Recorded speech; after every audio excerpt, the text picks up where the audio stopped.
Yeah, let's just restart and Okay. go at that again. So, yeah, so Okay. for what we're talking The about debate. is whether or not the USSR was socialist. You obviously think it was. I obviously think it wasn't. I had given a quick premise, and you were then just kind of responding to that. So I'll just go over my premise, and you can repeat your argument there. So yeah. Okay. Yeah, I don't think the USSR was socialist from a Marxist perspective, not any kind of like Trotskyist perspective or anything like that. Just to clear that up. Um, and in general, I think it's because it's difficult to really pin down one thing because there are many different aspects. But essentially, I would say it still had a capitalist mode of production, even though it was, still different to, say, liberal democracies. Not the mode of production itself, but the general society. And this is mainly because it had all the aspects of a capitalist mode of production, like commodity production, profit, um, value, capital, money, all of these lovely things. So yeah, that's my kind of like very general premise there. So why don't you respond to that? Okay. As I was saying previously, commodity production under socialism is not the same as it is under capitalism. Capitalism, a commodity is produced, its exchange value and its use value, meaning it's to fulfill a need or a want. Plus, it has to turn a profit, and sometimes it's merely just to turn a profit, even if it isn't actually a real need. And frequently, real needs aren't covered because they don't turn a profit. This was not the case in the Soviet Union, as things were created specifically for their use value because they were wanted. Exchange value wasn't really a thing. Like, they weren't producing for exchange value, but they did need to have it in some certain cases. That's not the same thing as a capitalist economy. As I said, products in socialism are produced for use, not for exchange. They're not produced to make an exchange value. They're produced for use values according to a plan. So it's not really the market that's allocating where commodities go or resources go, because it's going to a plan, not where the market, the law of value, would dictate that it's supposed to go. The thing is that a lot of people, particularly left comms, this is usually a left comm argument. I'm not claiming you're a left comm, I'm just saying this is commonly a left comm argument, is that the USSR sold products, so it's technically mixing commodities, and even so, they weren't produced according to the profit motive.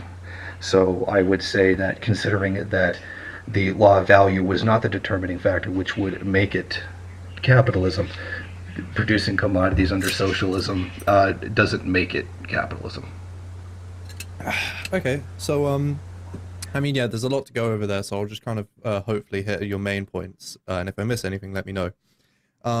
So first off, I'll say that like, yeah, not all aspects of production in the USSR economy uh, did turn into commodities, but we see the same thing happen in capitalist countries as well, actually. So for instance, in European social democracies, they have free healthcare and things like that, and welfare and all that stuff. So they have a lot of production that doesn't become the commodity form, but this doesn't mean that they're some kind of That's a halfway in non between sequitur. socialism and, sorry, let me finish my argument. That doesn't mean there's the same logic doesn't apply there. That then there's some kind of halfway between socialism and capitalism, or socialism altogether. Secondly, you also say that like it wasn't always done with the profit motive, and like the law of value wasn't dominant and things like that. But I think that's just another way of saying there was no competition. And obviously, I'll concede that because there were no markets, so there obviously was no competition. But I don't think that means then that it's really at the core of it that different, because you're still making profits. I mean, it's kind of like, if a co-op, for instance, when they don't lay off their workers when they could, in favor of automation, they're not running their business according to the law of value. But then this isn't socialism in any way, because they're still producing commodities for a profit, even if they're not getting the most profit they possibly could out of. It's like companies that don't engage in planned obsolescence because they want a higher build standard and things like that. And then lastly, I think really you can talk about all these kinds of like, exceptions, like, oh, well, they produce commodities, but they did it in this particular way and things like that. But I think that's all kind of redundant when you realize that the very fact that commodities exist at all shows that there must be a distinction between private and social labor in society, because the reason that the reason that goods take on the form of commodities and take on value to relate to society is because they need a way to pass from private into social labor, and they do so by taking on value. That's how they become social. That's why they become commodities. But under socialism, labor must be directly social from the outset. Therefore, goods no longer have to take on the form of value to relate to society because they're already managed by society. Essentially, this is another way of saying that, the means of production are commonly owned or communally owned. But this couldn't have been the case if there was commodity production, because commodity production necessitates the existence of private labor. So what would your response to that be? Well, first thing would be that the point about social democracies is a complete non sequitur. So what if there's some things that are designed specifically not for profit, like healthcare, etc. The engine of the economy is stuff that is sold for a profit. So like the comparison doesn't mean anything. And some people would actually argue that social democracy is a mix of socialism and the capitalism. Would you argue that? Which I wouldn't necessarily agree with. Okay. But I mean, it's a complete non sequitur. It doesn't matter. Although the point is, a commodity is specifically produced for exchange, and that specifically for exchange value to make a profit. Now, Marx doesn't necessarily stand against the existence of profit inside of socialism, because Marx didn't actually write very much about what socialism is. In fact, he wrote more about what communism is than socialism is. But even then, collecting profit from it from a state enterprise is not the same thing as collecting it from a private capitalist. The law of value doesn't reign because the law of value would determine where resources go because of where it's profitable. Whereas, to put it as Che Guevara put it, what is socially rational is not necessarily what is economically rational. It's not the same thing. It's not allocating resources according to profit, which is the point, which is why there's a socialist commodity production and capitalist commodity production, because it's not the same thing.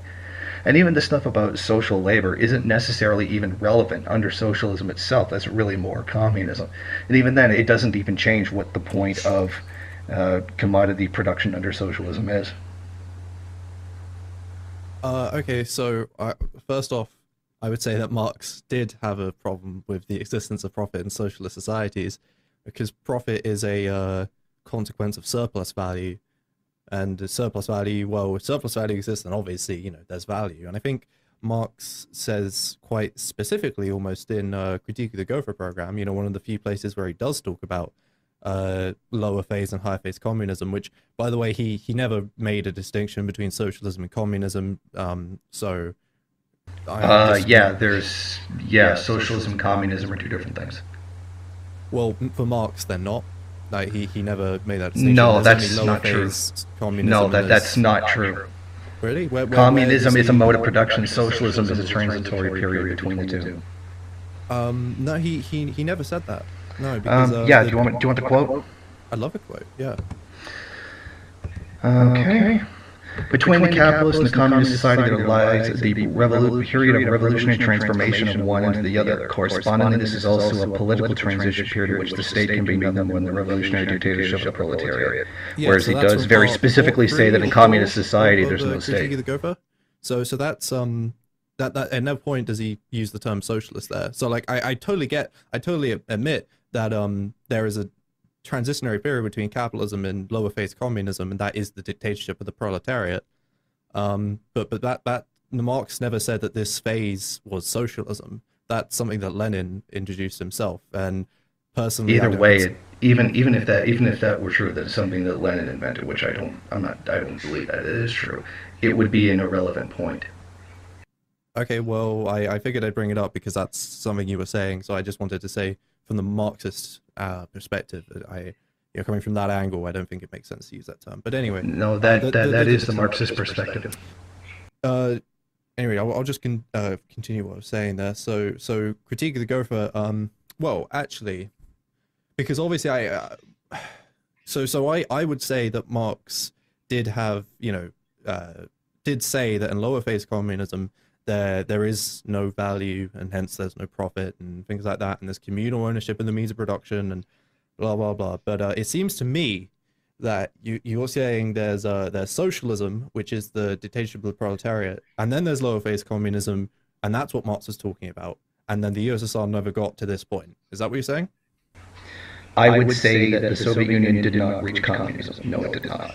Okay, because Yeah, so I mean, again, that seems like a very weird way to interpret Marx, because again, he doesn't really say anything, allude to anything like things going like that. But I think you know, Engels in Anti-Düring, I was reading this quite recently actually. He says that when the proletariat sees means of production for the dictatorship of the proletariat, this means of production ceases to act as capital, right? So, you know, I think that's fair to say then that the actual even the transitionary period itself isn't really capitalism, but the USSR still had capital and it still had all these things. Of course, it still had capital. That's not the same thing as Well, then capitalism. it wasn't a dictatorship of the proletariat, according to Engels, at least. Yeah, it was. Actually, Marx, I just gave the quote where the state was the revolutionary dictatorship of the proletariat as an instrument, the state as an instrument of class struggle. And even then, it really doesn't even matter because the capital was held by regular people. Again, this is almost definition mongering. The point is that the capital exists at all, though. And again, I've just said Engels straight up says that it ceases to be capital. But you're saying, oh, it's okay because the capital in one is held by the particular, people. in however it is that you particularly define it, I think it's just mincing words. Is The it? capitalist no longer exists. So that's the point. So the Marx capitalist no longer exists. The point isn't whether or not it's private or public property. The point is if the means of production. Yeah, that actually capital. makes all the difference. I can give you Marx quotes for that as well, where he straight up says, you know, capital. It does make a difference. Hold on, where capital can perfectly function with all of its contradictions without there being any individual capitalists. He straight up says this. And now, if you want to say that you disagree with Marx here, which from what I'm gathering, you do seem to be deviating a bit on your definitions here, then that's fine. But I'm trying not to. I'm trying to come at it from the Marxist perspective. So really, if we're just going to have two different definitions of what it is, then there's no real argument to be had. I would say that it's a meaningless point because it does not function the same way. And I think that's an interpretation of what Marx says. It doesn't matter how it functions. And it's not entirely clear. It matters that it doesn't really, as capital does not function the same way in socialism as it does in capitalism. Well, it doesn't exist in socialism. Again, because it's still, by definition of what it is still capital. But it does not function the same way. But again, I don't know how else to say this. Again, even if we take your definition of socialism, hold on. Even if we take this definition of socialism to be the dictatorship of the proletariat, Engels straight up says, in the dictatorship of the proletariat, there is not capital. I could read the quote if you wanted. I'm not denying the quote. I'm saying... So why are you saying then that it matters that it functions differently? Because it still exists. Because then it's no longer the same thing. But I believe the definition they're using is the one of under capitalism. Considering that they don't have a socialist definition of capital. So you've made what does it matter? The thing still technically exists. You could still describe it by that word, but it's no longer the same thing. So it seems to me then that you've come up with a new definition. No, it's not a new definition. It's not the same thing. But you're saying they're using a different definition to you. I could still refer to a truck as a car because it has the same basic definition. That doesn't make it the same thing. This is just definition mongering.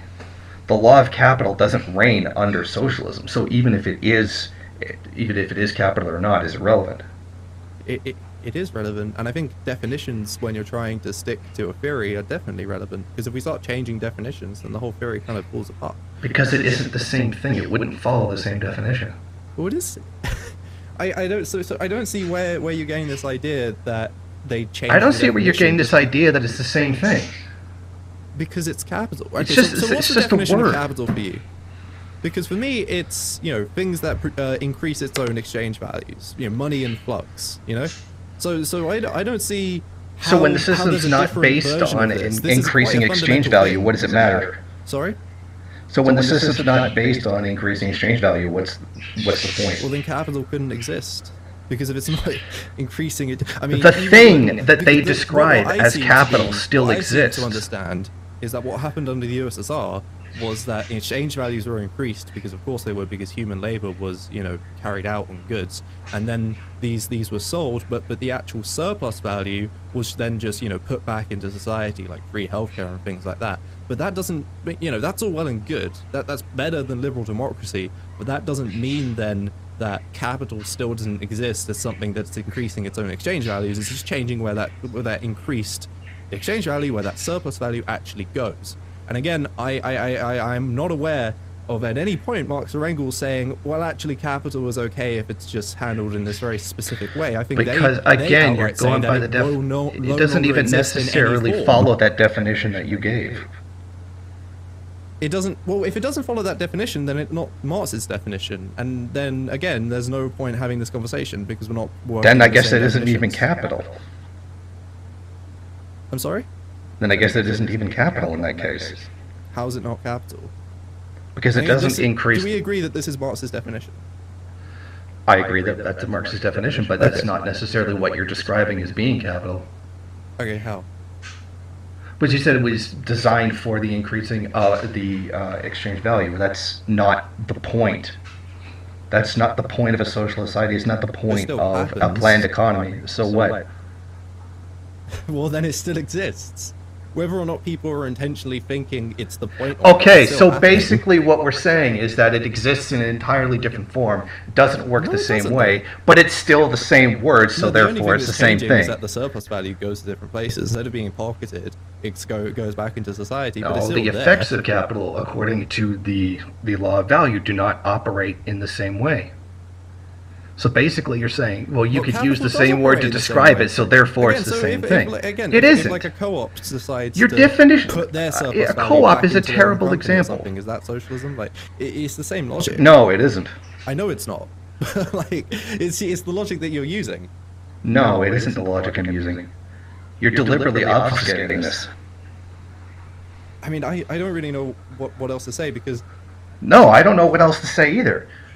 You just said, well, this kind of fits the definition of how Marx defined capital, so therefore it's the same thing. It's just... It doesn't even function in the same thing. It's probably not even the same thing to begin with. It's probably not even capital. Again, this is completely nitpicking. Probably not even capital. By that definition, this probably isn't. So you're saying that the USSR didn't have capital? Again, this is definition mongering. If you're going to go by Marx's definition, then I would say probably not necessarily. Why? Because it doesn't function the same way under socialism as it does under capitalism. If you just use this, you can redefine anything to be capitalism. But no. Well, technically, there's capital under feudalism, so therefore feudalism is capitalism. What I'm saying is that the definition of capital is things that increase its own exchange values, and under capitalism and under the USSR, it still increases its own exchange values. So I'm not seeing the difference. One, the value goes into the pocket of the capitalist, and that's not necessarily the goal.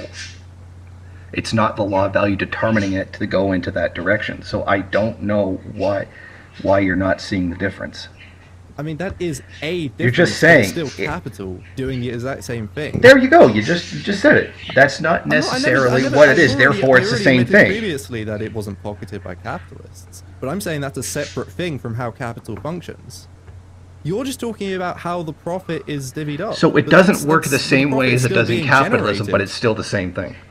It's not all capital. That's essentially your argument. Capitalist societies work in the exact same way. I mean, would you say that Saudi Arabia works in the same way as like the US or, you know, European countries? But they're both capitalist countries. Fundamentally, profits yes. are still going to different ways, but they still work with capital. So exactly, fundamentally, exactly. So there are slight differences. Again, I won't deny this. This difference makes all the difference. That word that you just used, fundamentally, it's still capital doing the exact same thing. It just vaguely fits that definition. That does not mean it's the same thing. It exactly fits. It just vaguely fits that definition, even though it doesn't work the same way, and it's not comparable to comparing Saudi Arabia to the United States. The definition of capital. So you're saying, in your words, going to the state, going to a private capitalist is the same thing. No, it's not. What But it's does both it still matter? capitalism. Because that's not the determining I'm not factor in saying the all forms allocation of capitalism are the resources. exact same, but You're they are all still capitalism. nitpicking a definition. This is a meaningless nitpick. Then what is socialism? Okay, just then what calm would down, be yeah? socialism in Well, that case? I'm saying that the definition of capital. So what would be socialism in that case? Oh, what would be the correct socialism? way? Sorry, I didn't hear. Well, socialism would be where capital and value as a concept didn't exist to begin with, because again, there's no longer this distinction between private and social labor. Labor is social from the outset. You're describing Therefore, communism. Hold on. Well, for me, so communism and socialism are the same thing, because for Marx they are. Then you're done. Then you're already done. You've just said communism and socialism is the same thing. They are very clearly not. Marx at no point ever makes a distinction. Marx did between not them. distinguish the difference between socialism and communism. He literally he made said a that it was a distinction between lower transitional phase. period between. So you're just going to never- claim that socialism and communism Okay, so is if the we're going to same go back thing. to that, then I'm just going to bring up again that Engels again says that there is no capital in the transitionary period. Where does he say that? Anti-Düring. But even then, again, capital, you're arguing over the function and definition of capital, pardon me, the definition of capital rather than its function. No, because it still functions in the same way. No, it doesn't function in the same way. Its definition is its function. Because It it's does such a not social function in construct the of how same money way. works. Capital would be determining where it goes, but where value is particularly going. That is not the No, it case in the doesn't. Soviet. It goes going by It a doesn't plan. determine where the value goes. It just determines that the value increases. That's the definition fundamentally. So, what do you mean? value is so? not That's allowed the to increase definition. under socialism? No, the value doesn't exist under socialism. No, that's not true. Sorry, that is not something that Well, has I don't been know what you expect me to say practically. to that's not true. That's nothing that has been practically applied in real life. No, it's not. Sorry, but it's not. socialism hasn't been. Oh, applied well, in there, real there life, you go. so- You're arguing something that may or may not even actually work. Give me an Well, you're saying example, a socialism hypothetical doesn't work? example Ooh, of how that that's would work. spicy coming from you. I mean, What does that mean? well, sorry, I figured you would have been on the pro-socialism side, but now you're suggesting it might not I work. am on the pro-socialism side. You're arguing some utopian notion of it, or at least not necessarily Marx was utopian. but something that has no practical application. Whereas with the Soviet Union, we do see a practical Marxism application isn't of trying about to transition. practical applications. It's about analysis of society. It's about scientific analysis of society and making predictions of what will happen. Which is why you went with a baseless, with something without any experience whatsoever. I'm sorry? So that's why you went with the example of saying of something that doesn't actually exist. Your definition of socialism that doesn't exist in the real world. I know it doesn't exist in the real world, but okay, so when Marx was writing, there hadn't been any, even by your standards, there hadn't been any, examples of socialism in the real world. So was he not allowed to say anything about socialism then? No, but he was allowed to give a general guide. That's what we I'm are going comparing. off of. Well, It's a very general no, guide. it's not. We are comparing a real life example, an experiment in socialism, as opposed to something that is not. But I'm saying that these examples you're giving just weren't socialist to begin with, and I don't think it really makes a difference. Okay, Because you so have to we're see arguing whether or not hold it's on. You have socialist, to see and you're where- presupposing it not to be, and then you're saying socialism and communism are the same thing. You I are didn't presuppose wrong. it because I already gave arguments for that. But you have to see. Yeah, and I've where- already answered those arguments. Hold on, you have to see where Marx actually gets his definitions of lower phase, higher phase communism, dictatorship of the proletariat. I don't argue that he's wrong. Socialism and almost communism are arguing that not he's the same thing. Even if it is just from Lenin, it's still correct. Okay, but I There really is no wanna go back to this point there of, is no jumping to practical some. solutions or something, because I find that really weird, because that's not what Marx ever intended to do. Give Marx practical- never intended practical solutions. Okay. No, Okay. no, not at all. He was a scientific theory, his law of value. Practical And then socialism solutions have nothing was to do just with a scientific natural, theory. natural, organic, spontaneous result of capitalist crisis. And the only reasons he ever talked as much about lower phase, higher phase, whatever, as much as he did, is because usually there was either one or two cases. In the first, it was because it was basically everything capitalism wasn't, essentially.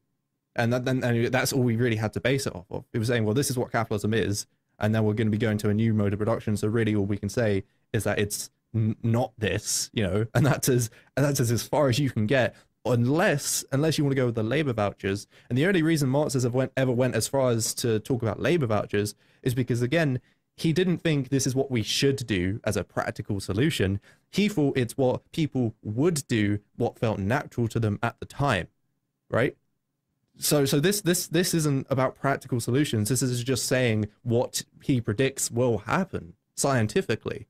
Practical solutions don't come into it, and as such, the fact that I'm talking about a definition of socialism which hasn't been realized in the real world just isn't a relevant point. So really, that's it. This isn't going to my definition or your definition of socialism. Therefore, it doesn't exist. But it hasn't existed, no. Therefore, it hasn't existed. No. Then I have no idea what this debate is supposed to be. Well, it's to be debating that point. Yeah, we basically went over like one or two arguments according to that, and you just said no, it's because capital.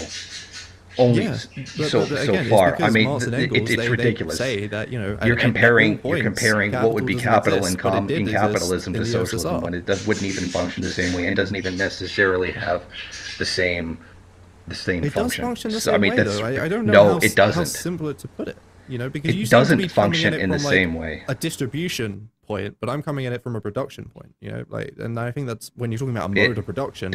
I am coming at it from a production point. It doesn't determine where things go. No, it never and even does this that, idea that it never does where that. Competition determines. No, I mean the allocation of resources, like what is to be invested in, etc. That's what either the market determines where it goes, or planning determines where it goes. But in both instances, planning determined where it went. In both instances, at least with the USSR, capital was still doing the same thing in both.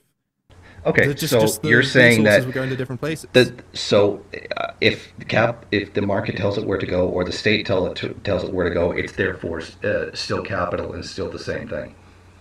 I don't know about therefore, but it's therefore. That was essentially your argument. It's capital, whether it's distributed by the market or by state plan. It's still capital.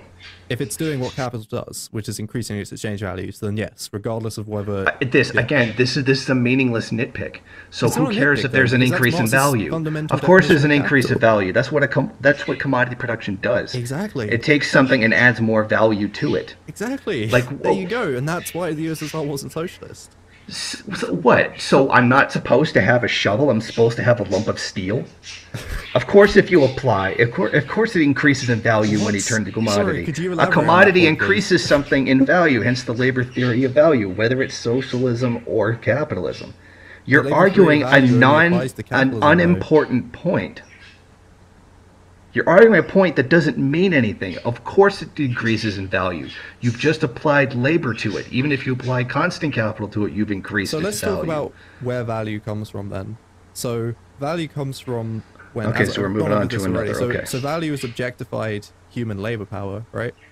So human labor power still goes into things and can give things use values. But if we're talking about exchange value is again objectified human labor power. And this only crystallizes in the form of exchange value when it makes the transition from private to social labor, right?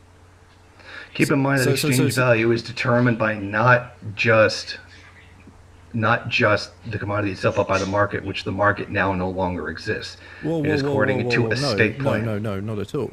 Right, so the exchange value itself is determined by abstract human labor power, but then the market will alter this exchange value and give a price, but the exchange value itself is still there, because if the exchange value has to remain as a constant for fluctuations in supply and demand to ever mean anything. So the market doesn't affect the exchange value, the market gives a price. Yeah, so what's the meaning here? Of course it's going to have an exchange value. You said that it has to have value. Maybe I misunderstood you, or you misspoke, my bad. I don't see even what the relevance is. Of course, it has to have a relevance for a value for somebody else. But again, you're presupposing it to be built only. But one of the points of commodity production is that it is produced specifically for exchange value to make a profit on. It's not. It's produced according to a plan to fill a need. This is not the same thing as it is in capitalism. This is not capitalism at all. Those profits are just going into society for, beneficial things. But they're still there. It's not made specifically for a profit. Okay, so again, I've already gone through this. When a company decides not to go for the most profitable route, or again, when there's free healthcare, which doesn't even enter It's a commodities at non all. sequitur. How though? That Because does I don't not, think it because is. universal healthcare doesn't make a country socialist. It doesn't make it a Exactly. mode of production. Exactly. But your But we're logic almost talking about the implies that it entire does. economy of the Soviet Union is Well, designed this way. It wasn't the entire economy, though, was it? Yeah, There was yeah, actually, agriculture the and economy interruption. was planned. I don't know what you're talking about. Okay, but In the later years, you could say that it wasn't, because it wasn't under the revisionist era. That's absolutely true. they did become commodities, though, because again, they were exchanged, and even if they weren't exchanged, Later on, yes, with they making did. the most amount of profit involved, they're still Later being on, exchanged yes, they for did. profit. And they would no longer be considered socialist because of that. I'm not. There's a difference between the revisionist and the non-revisionist era. No, I'm talking about the non-revisionist era there. Okay, so you're saying that essentially the market was there through the whole thing. No, not at all. But prices were there throughout the whole thing. You know, calculated by the central planning or fixed by the central planning. And they represent value, and when those things Of course, are they sold, represent that value. represents profits, and those profits were, you know, go into society, and that's all still there. And then all of these things necessitate things existing, like capital, like a distinction between private and social labor. There are all these fundamental aspects of the capitalist mode of production that to call it distinct from the capitalist mode of production makes no sense, because it has all the same features. It is distinct because they don't function in the same way. It's just a social democracy on steroids. No, it's not a social democracy on steroids. You're saying a completely planned economy is social democracy. No, I'm sorry. This is ridiculous. It's not the same thing. A state plan is not the same thing as a social democracy. That's ridiculous. Okay, perhaps I'm being a bit hyperbolic. Yeah, a bit. There. But my point that I'm trying to hit on here is that because you're saying that because the profits themselves again go back into society, that makes it okay. But I would say that Marx and Engels would disagree with this quite heavily, because again, the fact that profits exist at all just you can derive so much from that. That means the capitalist mode of production was still in full effect. It was just the actual distribution of this surplus value was just different. Because it did not again, determine where investment was made. The market determines that. And just because you can have a few examples of the opposite in social democracy does not mean the Soviet Union was social democratic. I mean, this is nonsense. It's like taking a tiny aspect of something and saying, therefore, it's okay. I'm not. Is this the totality of something else? It's just social democracy. Okay, I'm just. Yeah, you did. You did say like, it was. as I said, I was being hyperbolic. Like, calm down. So, like, my point though is, fuck. What was I gonna say? You interrupted me. Fuck. What was I saying just now? Ah, shit. Hold on. It still functioned, it. allegedly it functioned in the same way. And I'm saying it didn't function in the same way. You're saying that the aspects of it was there, therefore it was still there. Yeah. So it's just a alteration on the, not even an alteration, it's just a different version of the capitalist mode of production. Yeah, there you go. Okay, I've got it. So you're saying because there were no markets, so the markets themselves are just products of like history and what makes most sense, and just products of capital, but it's not the actual cause itself, right? It's just a different way of mediating exchange and surplus value production, right? And the market is incredibly important for that. No, they are very. It is very important in capitalism. It's what we've seen for the most of the existence of capitalism. But I'm saying that the market isn't necessary for capitalism to function, as we saw. The market isn't. Okay, now you're done. You just claimed that you don't need a market in order for capitalism to exist. No, you don't. No, definitely not. Because it's a mode of production, while the market is just a mode of distribution. No, that's completely BS. Hey, what's that? You don't need a market to run socialism. That's basically a fundamental aspect of it. It's not. So you're saying even if it's done by a state, the fundamental aspect of capitalism is the mode of production. This has gotten to a ridiculous point. Exchange, distribution, rather. I mean, this has gotten to a ridiculous point. You've just said that the market is not an important or a defining aspect of capitalism. It's not. Yeah, kind of it is.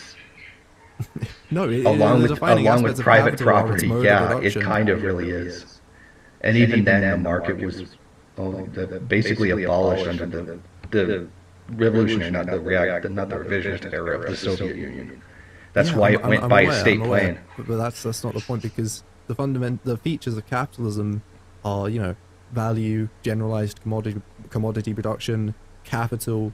All of these things still existed. Now, markets manifest naturally out of that through history, but obviously, you know, it's fair to say that the USSR wasn't some kind of like natural historical. Okay, well, the progression point of is they capitalism. didn't exist in the same form, and you're saying that they were the same form. They definitely were the same form, yeah. That's Yeah, completely the only wrong. thing you're It's saying is absolutely different not. is that the mode of distribution was different, but that doesn't necessitate a different mode of Yeah, production. even production was different. It was by a plan, not by what was No, because the necessarily. plan is how things are distributed. No, no. I mean, yeah, that can be it too. But they didn't say we're going to produce this amount of steel, and that's about distribution. No, that was the part of the state plan. Like, I did a massive, like, friggin' 45-minute long video on that, particularly with regards as it relates to the Feldman model of economic planning. Okay. Well, what I'm saying is that the mode of like you could production say had capital the distribution and of value goods. No, the and state plan commodities, allocated resources as to wage what would be labor. produced. Even we haven't even talked about wage labor. I mean, wage labor is meaningless. Meaningless. Yeah, it actually is meaningless. What's the alternative to wage labor? Labor vouchers.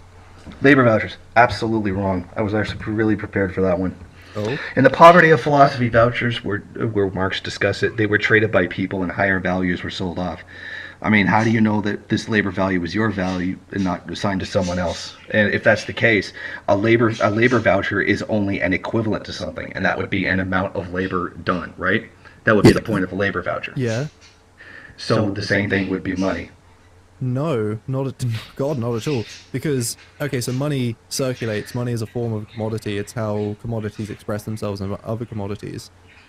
Labor, and furthermore, money represents value. Well, labor vouchers, however, do not circulate. And furthermore, yes, they are representing an equivalent of social labor. No one denies this. However, value is objectified labor. The value under socialism represented with labor vouchers is not objectified because, again, there's no distinction between private and social labor. That's you're literally just describing what a labor voucher is. You're just saying that because it gets I'm destroyed. saying that's why there's upon no value involved. Yeah, there is. It's Well, no, I not just told you measured why in. there Yeah, isn't, it's just labor value. No, You're because giving I just told giving you an that equivalent. that That's what value money is. is. Objectified labor power. It's an equivalent amount. It's the same thing. No. How would does not babies directly- even no, get fed? I have a direct Marx quote that I'm going to get up right now. Hold on. Where the fuck is it? Yeah, because this is just outright wrong. Give me a moment.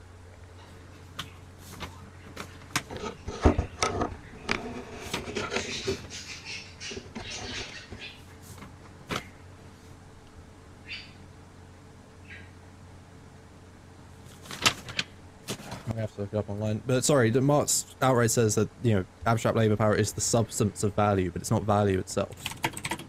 Okay. And how does that make money different from a labor voucher? Because labor vouchers represent social labor while money represents value. That's in the social relations of it. I mean, that's even the same thing. Like, what do you buy with a labor voucher? X amount of labor vouchers for something. That's the same thing. I'm sorry? It's the same thing. Well, it's not, though. And the labor voucher represents the same thing. And you buy something with a labor voucher. How many labor vouchers or how much of a labor voucher, depending on how it works, is what would be the equivalent to a purchasing price. It eventually just ends up acting just like money. No, God, no. No, I don't know how more simple to put it. Because, again, I money just circulates, described how they both act the same. But they don't act the same, because money circulates while labor vouchers don't. And again, money So? represents value, while value does not exist with labor vouchers. So value doesn't exist with labor vouchers. Yes. Then why would anybody produce anything if the value doesn't exist? I mean, this is just a What? complete bullshit argument. What? Value argument doesn't is that? exist. Sorry, So nothing has value because they're labor vouchers. I'm sorry, that's complete bullshit. do you not know what value is? Like, Yes. It's not something that exists under communism. It's just, Oh, so you're presupposing it not to exist under capitalism, even though what you're describing... It does exist under capitalism. Okay, now it exists under... Now it exists, I'm sorry, okay. what? Sorry, this is complete bullshit. Okay, so value exists under capitalism. Value does not exist under communism. That's a pretty basic point. Even though a labor voucher represents the same thing as cash. What? No, it's still the same thing. It's still an equivalent. If it's not an equivalent to an amount of labor done, then why don't people just get ration cards instead? Well, they could. I mean, yeah, labor vouchers are just a name. They could be named something else as long as they're No, there's a big difference between a ration card and a labor voucher. There's a big difference. A labor voucher is an equivalent to amount of work done. Yeah, no, yeah, you're right. Okay, so that's why then. That's why they don't, because the labor. So how would you feed babies? Social labor. Well, they would be. Marx talks at this. Do you want me to just read Critique of the Gopher program to you? I've already read Critique of the Gopher program. In the end, it still works the same. Talking about how do you feed babies? Well, Marx talks about this. You know, specifically out of the labor done by labor vouchers, there are deductions made to cover those. So it remains the same. So it does. So it's now no longer an equivalent because a baby doesn't do labor. There's a simpler way for this, actually. I've just remembered. Capital Volume 2. Marx literally says, word for word, they are not currency, they do not circulate. But you seem to be saying that they are. And they still function the same as money, they just don't circulate. Then people still hoard them.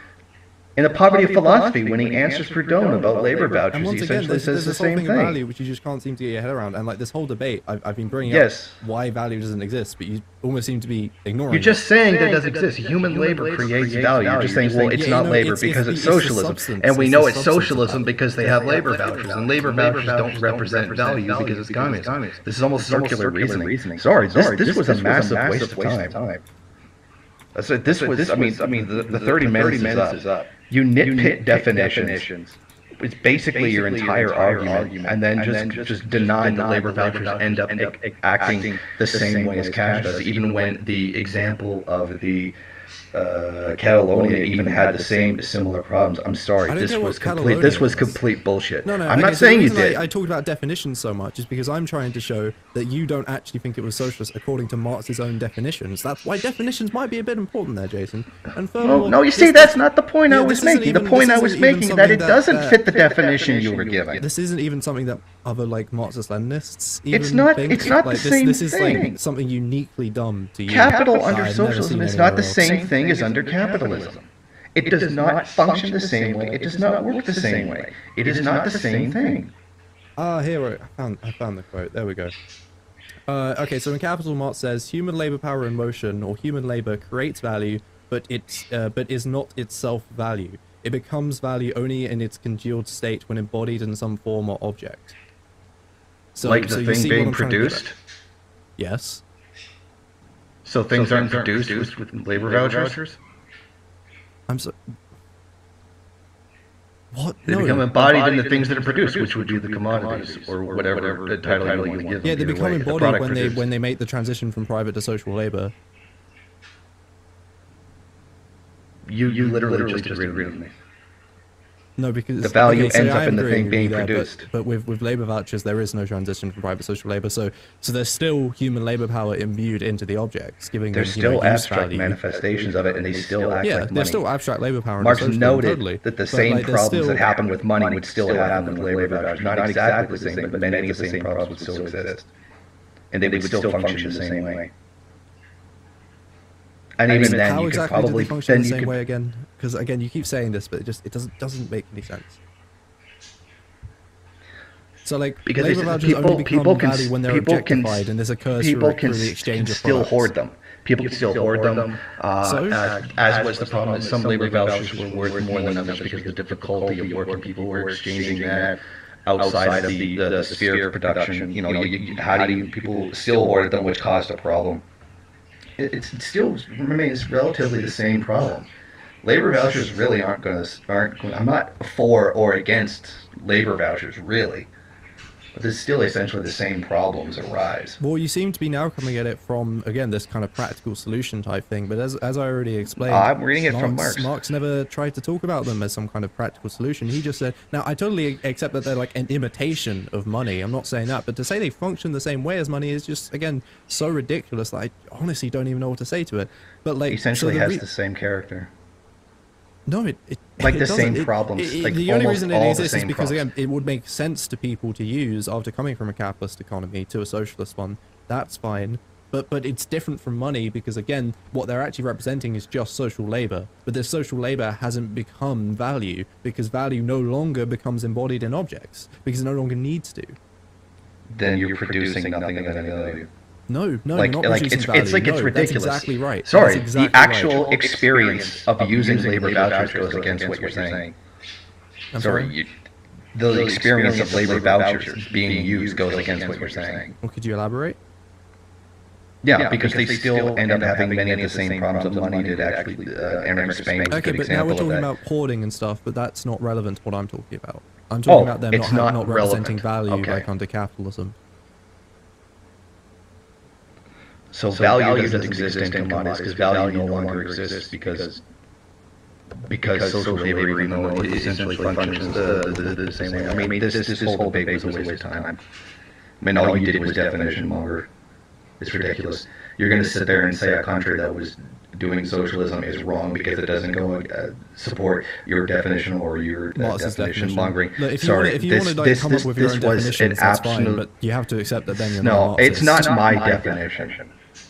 It's not my definition. I didn't make whoever's that up. definition, but it isn't Marxist. I'm sorry. So dude, if you want to say like you're not a Marxist, that's dude, fine. Seriously, that's okay. this was a waste of time. You're just going to keep arguing nitpicking definitions rather than looking at things that do and do work. Nitpicking doesn't make it nitpicking. It is nitpicking. You're nitpicking the definitions rather than trying to look at the substance of anything. I think giving the definition of capital, for instance, you're giving definitions and you're nitpicking them. No, I'm just giving when you them. Actually look at the manifestations of them, it's different. Capital under socialism isn't the same thing as under capitalism.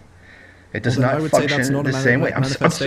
You're absolutely full of shit. You know what you're saying? Absolutely full of shit. Well, do you want to? You're nitpicking nonsense. Let's all calm down here. I fucking knew this was going to be a waste of time. I knew it. I didn't even want to do it. Why don't you just let me make this one point, okay? You seem to be almost implying that you can throw these definitions out the window because of the... I'm not saying throw the definitions out the window. Jason.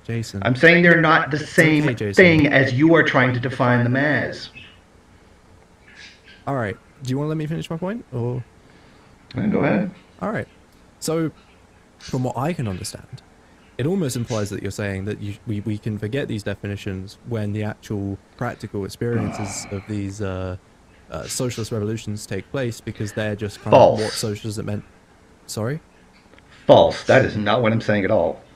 I'm saying that their manifestations were not what Marx described as being the same thing under capitalism. That's what I'm trying to say. So maybe a gun in the hand of some right-wing nut job is not the same thing as a gun in the hands of the military. Okay. Sorry. A gun is a gun, but they're not being used the same way. It doesn't have the same impact. I'm sorry. You're absolutely wrong. You're just saying. I was never talking about guns, but I didn't say you were. It was an example. Yeah. So my point is that. So even if something doesn't function in the same, even if something doesn't function in the same way, it's still the same thing. Okay, you know what? Done. This was a complete waste of time. To me that you I am not giving any more time to someone who denies. It's not half-assed. You're just starting to lie at this point. Lie? What am I lying about? You're lying. You're lying about what I'm saying. I'm sorry. This was a complete. I explained it about 6 times. Just because something manifests itself in a different way doesn't mean it's the same thing. Capital under socialism is not the same thing as capital under capitalism. Well, we've already gone through that. I'd quite like to make this Sorry, if you think they're the same thing, you're full of shit. You're wrong. You're absolutely wrong. It is not the same thing. Producing commodities in socialism is not the same thing as producing commodities in capitalism. It just absolutely is not. And the question is over exchange value and then things being produced That very specifically statement, though, for it. is Sorry, you're wrong. because there's You're no absolutely commodity under wrong. socialism. But Okay, Jason, you're getting very I've had angry here. enough of this pseudo-intellectual garbage. Hello, Jason. Oh, he's gone. Okay, well, that's a shame.